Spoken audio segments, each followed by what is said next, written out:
के इच्छा मृत्यु का वरदानी हो करके फिर भी मुझे वो देखना पड़ा जो मैं कभी कल्पना भी नहीं कर सकता था कि मेरे आंखों के सामने किसी स्त्री की लज्जत लूटी जाएगी। कभी किसी स्त्री की मैं कल्पना नहीं करता था, लेकिन मेरे सामने ही मेरे परिवार की बहू की इज्जत लूटी गई।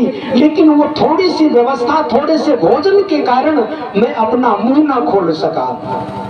कहते महाराज, जब बड़े बड़े महापुरुष मौन हो जाते हैं और ना समझ लोग बोलना शुरू करते हैं तो बहुत बड़ा विनाश हो जाता है। इस बात को याद कर लो। जब बुजुर्ग लोग मौन हो जाए, समझदार व्यक्ति, प्रभावशाली व्यक्ति मौन हो जाए और ना समझ व्यक्ति बोलने लगे तो वहीं पर महाभारत हो जाता है। यही तो हुआ था।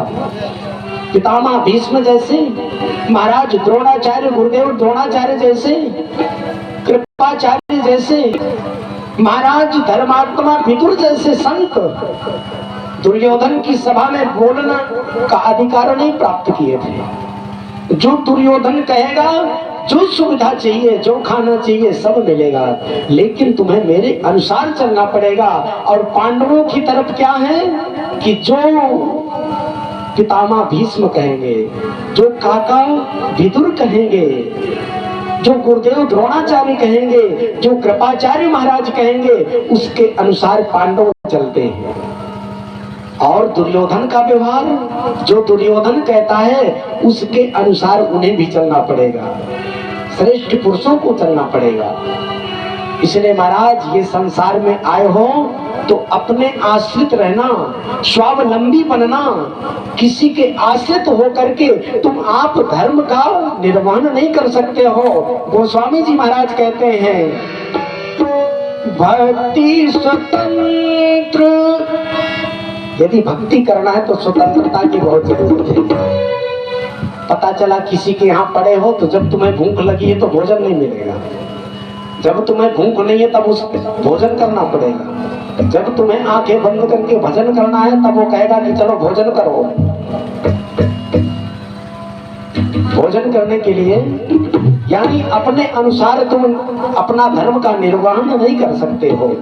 तो महाराज, भक्ति स्वतंत्र सकल गुण खानी, भक्ति स्वतंत्र सकल गुण खानी, बिन सत्संग न पावै प्राणी, बिन सत्संग न पावै प्राणी।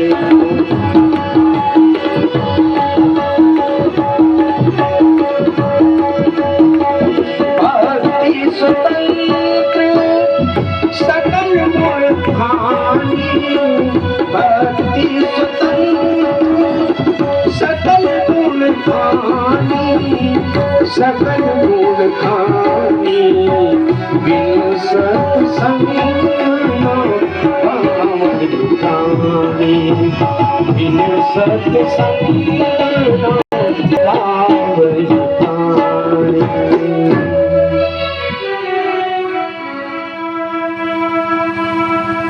तो महाराज भीष्म पितामह ने बड़ा सुंदर उपदेश दिया। भगवान से कहा, प्रभु मैं कुछ चाहता हूँ। द्वारिकाधीश ने कहा, मांग लो। पितामह भीष्म कहते हैं, प्रभु यदि आप देना ही चाहते हो तो बस एक ही काम कर दो, आप मेरे सामने तब तक खड़े रहो जब तक मैं चला ना जाऊं, जब तक मैं ये पांच भौतिक शरीर का त्याग ना कर दूं तब तक आप मेरे सामने खड़े रहो। भगवान के तो गाल लटक गए, भगवान का मुंह लटक गया। बोल वृंदावन बिहारी लाल की। एक बात कहूंगा, कथा पंडाल में कोई चर्चा नहीं करेगा, कोई बातें ना करें।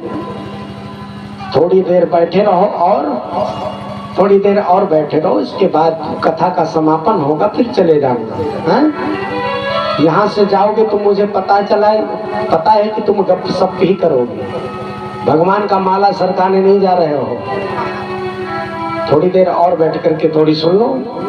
और जो मुड़वा है ना, थोड़ी बिल्कुल ध्यान से सुनो, पाप छूट जाएंगे तुम्हारे। और यदि बात करोगे तो पाप लग जाएंगे। बोल वृंदावन बिहारी लाल की। निद्रा भंगो कथा चेतो दंपत्तियों प्रीति वेदनम। ये कथा में आकर के तुम्हारे जितने जन्म जन्मांतरों के पाप हैं वो सब धुल जाते हैं। लेकिन यदि कथा में तुमने कभी थोड़ी हलचल किया, उपद्रव किया, तो फिर वो पाप नहीं, पाप का बाप होगा, तुम्हें भोगना ही पड़ेगा। एक के लिए नहीं, सबके लिए कह रहे हैं। तुम्हारे व्यवहार से किसी दूसरे श्रोता को कहीं व्यवधान तो उत्पन्न नहीं हो रहा। प्रयास करें, हमसे अपराध ना हो। जीवन बहुत कम बचा है, जीवन बहुत कम बचा है, इसको संभाल करके चलाओ, होश में जियो। थोड़े बहुत भले ना माला घुमाओ, लेकिन आंखें बंद करके संसार को सोचा करो कि इतना बड़ा संसार कौन चला रहा है। एक एक पत्ती के दर्शन किया करो, एक एक फूल को देखा करो, इसमें रंग कौन भर रहा है। उसी तक पहुंच जाओगे जिसने इसको बनाया है, जो इसके अंदर रंग भर रहा है, जो डिजाइन निश्चित करता है। उस तक पहुंचने का सरल साधन है, प्रकृति से ही पुरुष तक पहुंच सकते हो। कई तरीके, कई साधन होते हैं। तो महाराज भीष्म पितामह ने कहा थोड़ी देर, जब